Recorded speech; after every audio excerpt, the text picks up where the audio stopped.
Imagine that you clicked on this video because you want to improve your understanding of English verb tenses. That makes a lot of sense. I think it will definitely help you improve your English. However, whenever we're learning a verb tense, or anything for that matter, it's always good to go back to your why. Why are you learning this? Why are you learning English? Probably, even though you want to learn the verb tenses, your reason for learning English isn't just so that you can know every verb tense and correct people or have beautiful posters of verb tenses on your walls. Although that would be interesting. Maybe there's like one person watching this that actually is learning verb tenses for that reason. But I would guess for most people watching this, the reason why you want to learn verb tenses is to improve your English. And you want to improve your English, why? So that you can travel and speak to people in English, you can work in English or get more job opportunities in English, more study opportunities in English. You could move to another country. You could even just watch movies in English and understand them more. So whatever your reason is, remember that that is why you're learning the verb tenses. Verb tenses are a tool. They're a tool to help you communicate in a more precise way. Could you say everything in the present and be kind of generally understood? Yeah. I've had conversations with people just in the present tense and a lot of hand gestures, and that's totally fine. But my goal today is to show you for everything that you're learning in English, always go back to that why. How can I use this in real life? Why is this actually helpful to learn? And as long as you're making those connections, it's going to be a lot easier to understand and use verb tenses. Because what happens a lot of the time is we have a disconnect with what we learned in school and what we're actually able to use in real life. And the disconnect happens because for a lot of people in school, you just focus on the grammar so much and you don't really see how that translates to real life and real conversation. I would say if you're someone that's studied English for years and years, and you have had your head in the textbook for a long time, but you are still just speaking in the present tense, or you're still not conjugating the verbs when you speak, you need to strengthen this connection between what you know and what you can use in real life. So that's my goal here today. I'm going to walk you through the different verb tenses and include examples for realistically how you can use them in your life. Let's go. Let's start simple with the present simple. When do we use the present simple? First off, we use the present simple with facts, things that are always true. Water boils at 100 degrees Celsius. What is that in Fahrenheit? Let me know in the comments. If you're having an argument with your crazy family member on Facebook and they're saying that the earth is flat and you're like, no, the earth is round, or, other things like that, arguing about facts, you're probably going to be using the present simple to have such an argument. This is true. No, this is false. Another situation is with habits and routines. If you are one of those influencers that wakes up in the morning, goes outside, it's 5 o'clock in the morning, I always grab a lemon from my lemon tree. I come inside, I zest the lemon into a glass of water. I drink the water. By the time I've finished drinking the water, this is like very Nara Smith coded, I think. But yeah, all of those talking about your routines. If this is something you need to practice, like you're not really comfortable doing that or talking about yourself, there are so many examples of people talking about themselves on this very platform. So Great practice. Another situation, and this is good for all of you travelers, is timetables. So the plane leaves at 5 a.m., the train leaves at this time or departs at this time. The present simple looks so easy because you learned it 400 times every single year since you were a child for a lot of people. But that S, man, that S takes a lot of getting used to. There are people that are even advanced that don't really use the S when they should to talk about he, she, or it. So remember when you're talking about the train or the plane, it departs, it leaves. So adding that S sound to those parts. Then we also have declarative or stative verbs talking about what you love, what you hate, what you think, your opinion. If you're an opinionated person, or even if you're not, it's good to start with the basics. If you're like, I've never written anything in English before, I love this, I hate this, I think this. Great sentences for everyday life. Okay, another situation with the present simple would be, imagine you're playing a board game and you want to tell someone the instructions of the board game. That's going to be in the present simple. So first you roll the dice, then we set up the cards, and so on and so forth. Also to talk about tendencies, like she always wins the game, I always lose the game. What's always happening with the different people in your group? Okay, then we have the present continuous, also known as the present progressive. And that is often used for things happening at this exact second. Right now, I'm talking into the microphone. Honey, come have dinner. Mom, I can't. I'm watching Maggie's video explaining grammar. That's a great situation when you'll use the present continuous. What are you doing right now? Also with temporary situations. So this is a good one for, okay, you could say, I live with my parents. Perfect. But what if you want to show people like, guys, it's not always, it's just while I'm looking for a job. It's only temporary. We can say, I'm living with my parents while I get back on my feet. I'm living with my parents while I'm looking for a job. So to show that something is temporary. Like if you tell me I live in Denmark, I'll be like, oh, cool, forever? But if you say I'm living in Denmark, I kind of have the feeling that maybe you're there on a 2-year visa. It's temporary. Now, this is one that a lot of people are not used to because in English we do this, but in a lot of languages you don't. We also use the present continuous for future arrangements. So tomorrow I'm going to your house for dinner, or tonight we are having steak for dinner. So talking especially about tonight, tomorrow, something in the near future. Now, we also can use the present continuous for annoying habits.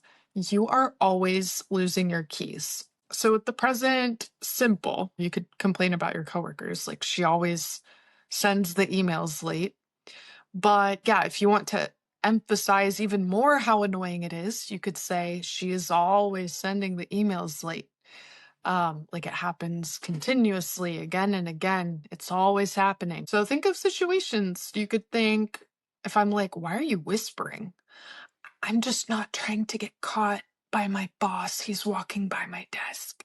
So like in a voice note to someone. Also, if you're faking being busy, you'd say, I can't talk right now. I'm shaving my cat.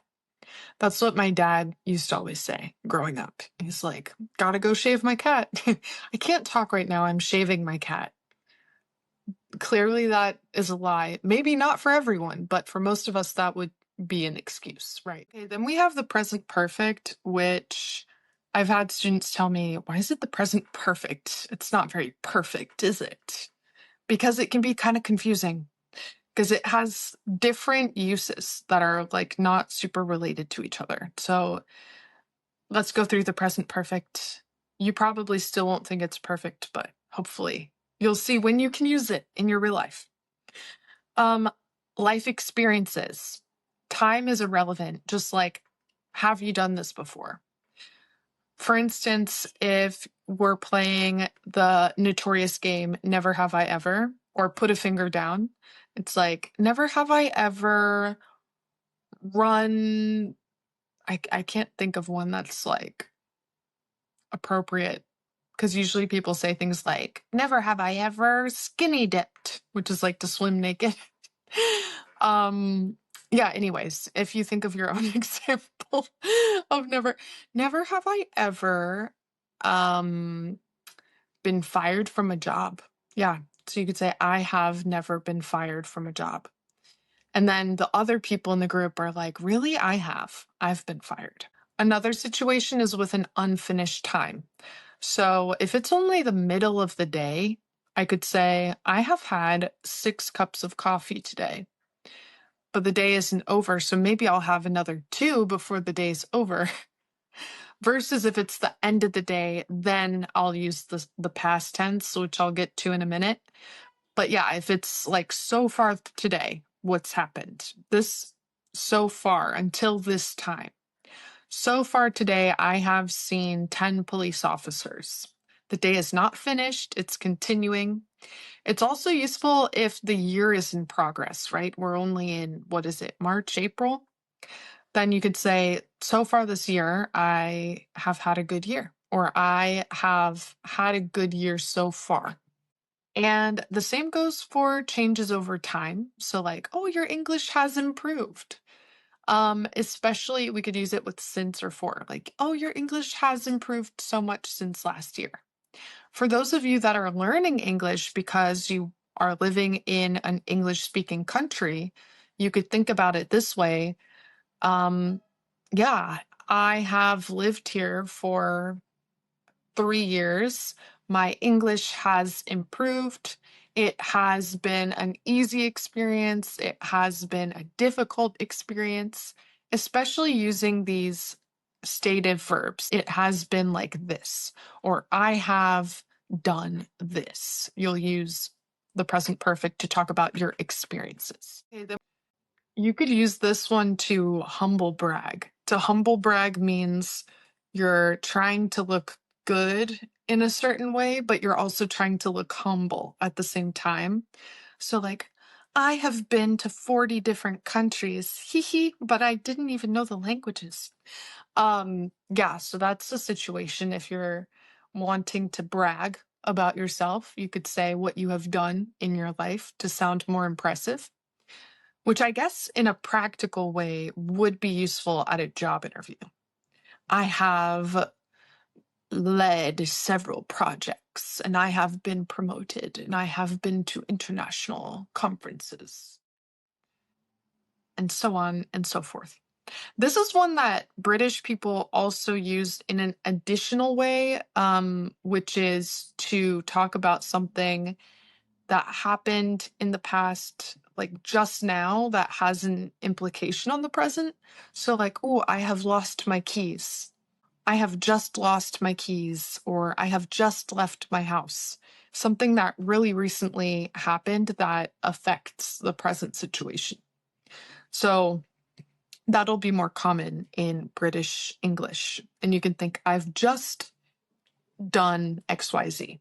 On a similar note, we have the present perfect continuous, which is talking about an action that happened from the past until now, also, especially focused on duration. So I could be like, oh, how long have you been working? How long have you been doing that? How long have you been watching this video? How long have you been looking at me like that? This one is, I mean, in that way, it's similar to the present perfect that we just talked about, where it's like started in the past and continues. But I would use this one more for actions, ongoing actions. So with the present perfect simple, it's like, how long have you lived here? Or like, have you had a good time? But the present perfect continuous will be like, have you been listening to a lot of music? Have you been cooking a lot of meals? It'll be more active. You could use it to complain about the weather. It's been raining for 4 days straight. When is it going to stop? Or you could use it to talk about recent hobbies, like, oh, she's been taking underwater basket weaving classes. He's been studying to be a ventriloquist. Anything that's kind of like an ongoing hobby.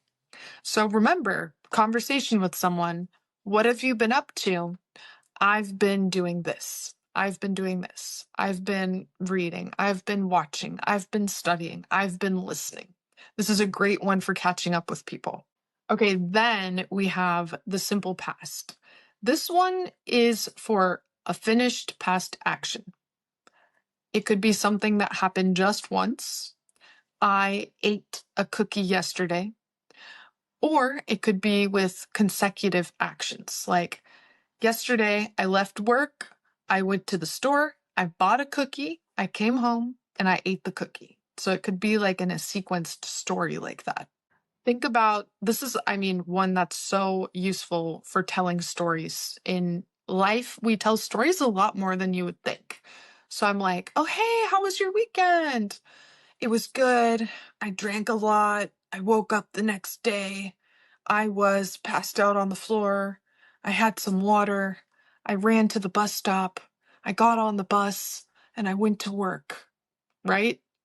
Hopefully, we all have our days. Hopefully that's not relatable, but, we tell stories all the time about mistakes, accidents, surprises. It's a great thing to practice. Like, okay, if something surprising happened to you and you know you're going to see your English speaking coworkers on Monday, get ready. How can I tell this story using the past tense? Or like even a bad review. Oh, I went to that new restaurant. I ordered the steak.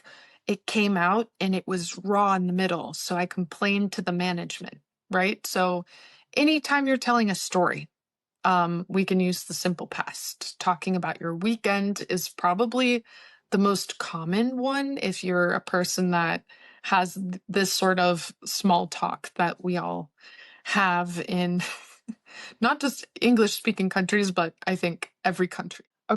Then we have the past continuous, which we can use with interrupted actions.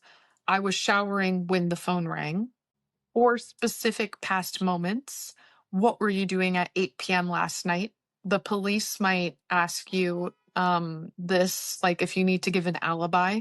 What were you doing at 4 p.m. yesterday? And then you'll have to say what you were doing. Or for background context, like the birds were chirping, I was sitting, and all of a sudden this happened. Because it can be kind of boring if someone tells you a story in the simple past and they just tell you a bunch of finished actions. It's like, I went to the school, I came home, I did my homework, I did the laundry, I finished my chores. Versus, I was on my way to school and this guy bumped into me. And then when we got to school, I was just waiting there and then he popped up again. So it kind of adds something to your stories. If you already feel like, yeah, I can tell a story in the simple past, I can talk about my weekend. If you're wanting to be a better narrator, this will add good contrast, right? We want like continuous action, interruption. It adds a dynamic element to your stories. So use this with alibis. It wasn't me. I couldn't have been the one that eated. You should turn this video off. Don't use me to learn the past tenses. It couldn't have been me that ate your cookies. I was sleeping on the couch when you came in the door and you saw me. I was sleeping on the couch the whole time. And yeah, like I said, I think to be a good narrator, it's good to use this tense. I was texting my crush and all of a sudden I sent them a screenshot of our texts, something like that. Then we have the past perfect. The past perfect talks about an action that happened before another past action. So, for instance, I could say, I came home, but before I came home, my husband had left. So, my husband had left before I home. There's something that happened, and we're talking about something before that past event. It's also used in reported speech since it's the past of the past. So, in direct speech, I would say something like, I went to the movies. But the next day, you could say, Maggie said that she had gone to the movies. So, when you're reporting what someone else said, and with conditionals. So, like, if I had known the COVID pandemic was going to hit, I would have invested in sanitary products and masks and hand sanitizer. I would have invested if I had known, but I didn't know. This could be used when you're talking about something that you regret, like, oh, I had already paid for the concert when I realized that it was a Michael Jackson impersonator and not the real Michael Jackson.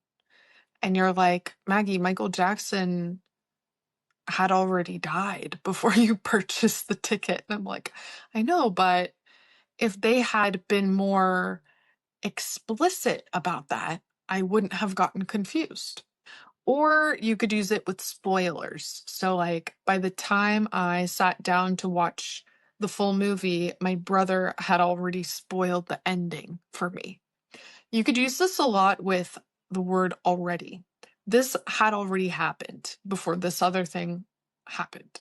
I also used this example on my Instagram, which was if someone murders your neighbor and you go to your neighbor's house, but no one is there, and then the police ask you if you saw someone at your neighbor's house, and you could say, when I arrived, the murderer had already left because it happened before you arrived. Because if you say, when I arrived, the murderer left or the murderer was leaving, it's not very clear. Like those two things could be happening at the same time where you're walking in and the murderer is walking out. So to be very clear, if you're ever arrested as a suspect of a murder, remember to say, the murderer had already left when I arrived, or this had already stopped happening by the time I got there. I am innocent. Okay, and then, of course, we have the past perfect continuous. So I had been.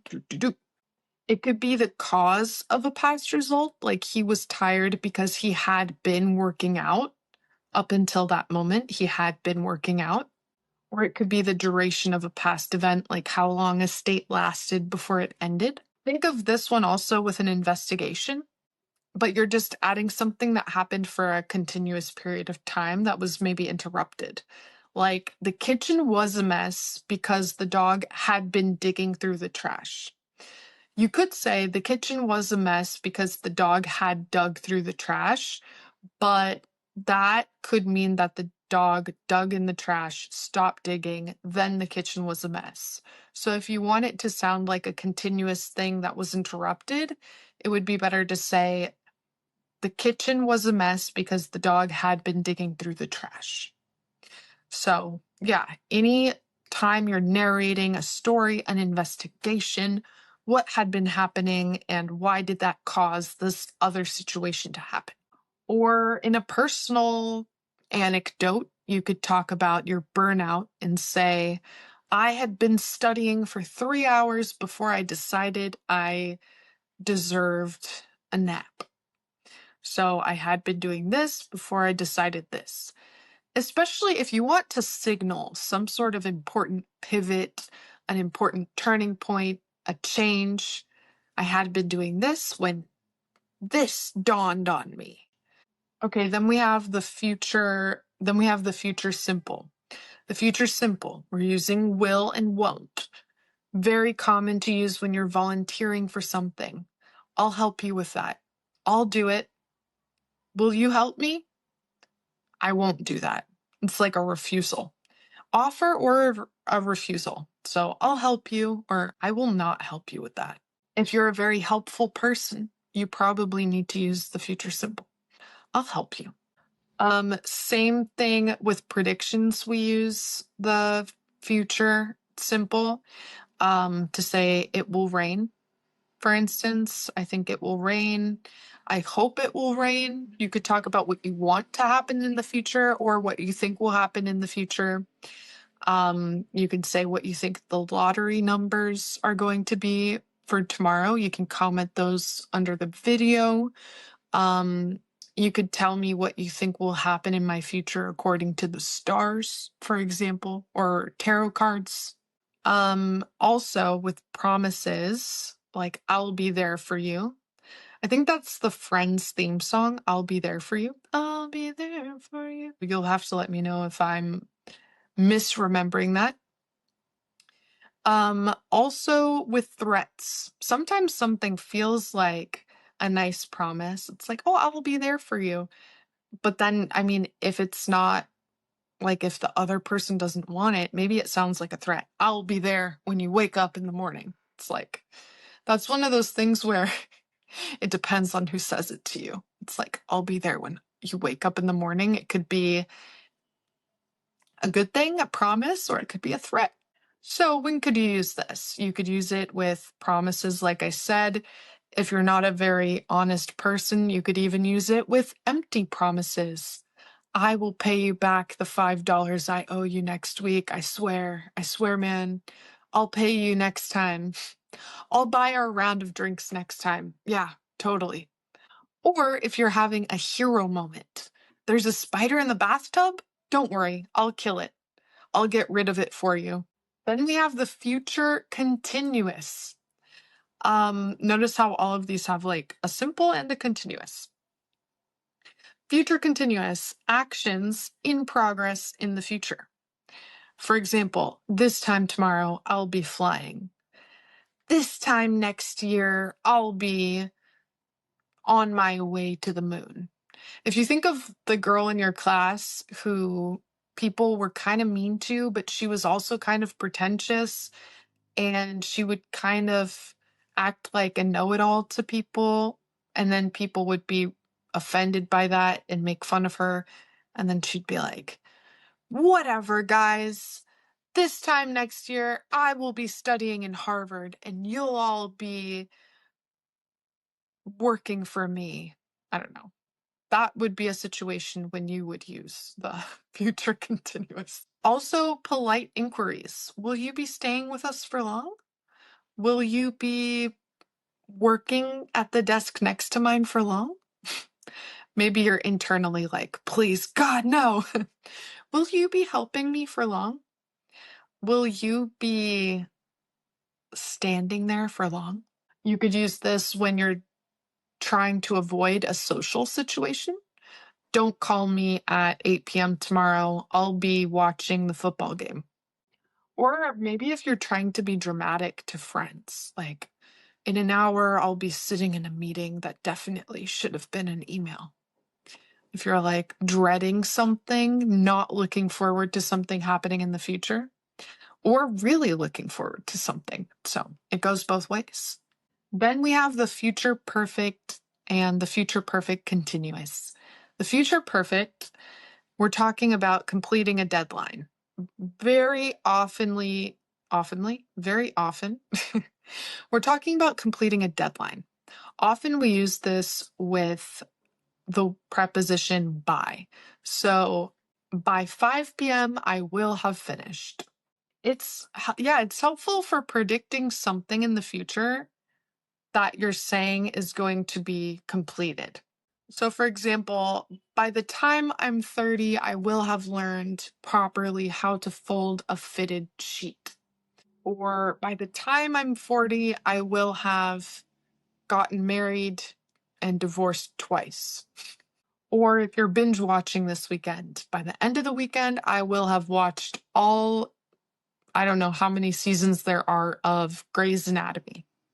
So yeah, this is really specific, but you're talking about a goal in the future, especially if you're saying like, this will be completed by this time in the future. By the time maybe this is another job interview one. So like, where do you see yourself in 5 years? In 5 years, I will have gotten a promotion and taken on more responsibilities, for example. This is similar to the future perfect continuous, very specific. But yeah, the same idea, but we're talking about a duration of time, and it's very commonly used with for. For example, by December, I will have been working at this office for 4 years, and I still don't know where the black and white printer is. I've just been using the color one. And you're like, what, Maggie? Or, yeah, complaining about something. Like, by the time this plane lands, we will have been flying for 16 hours. I am ready to jump out the window. So, this was obviously an overview of everything. The intended audience for this video is not someone who has like never seen the conjugation of any verbs before, because I think obviously this is a lot of information. But I feel like most students I've met that are at an intermediate or higher level have already seen charts and charts of all of these tenses, but they just don't know how they can use them in their real lives. So that was my intention with this video, was just to give some examples for how you could actually use some of this grammar that you've been learning in your real life. And yeah, that's my goal with this video. If there is one that you're like, I still don't understand how that could be useful for me, drop a comment. I'm happy to workshop, maybe even make another follow-up video going more in depth with a specific tense if you have questions about it. But to close out this video, I'm going to try to fast run an example for each tense. Okay, so we have the present simple. I could say, you are amazing for finishing this video. I am proud of you for finishing this video. Present continuous. I am running late for my next class, so I actually am finishing this as quickly as I can. Present perfect. I have taught these tenses to a lot of different people, and it's always harder to use them than it is to recognize them when someone else uses them. I have been, this is the present perfect continuous, I have been teaching a few students about the simple past, and they find that the verb conjugation of irregular verbs is the hardest part. Past simple. I tested my camera before recording this video, but I turned it around, so I don't know if it looks good or not. Past continuous. I was cleaning my kitchen before I started recording this. Past perfect. I had already finished preparing for my last lesson of the day by the time I started cleaning my kitchen. Past perfect continuous. I had been planning on making a video like this for a while, but I didn't know what information to include. Future simple. I'll be late if I don't hurry up. Future continuous. I'll be uploading this sometime tomorrow. Future perfect. By 8:15 tonight, I'll have finished my last class. Future perfect continuous. By the end of the week, I will have been teaching for 5 days straight. Yeah, that's it. Okay, anyway, drop a like, a comment. Hopefully this was helpful for you guys. Take care. Bye.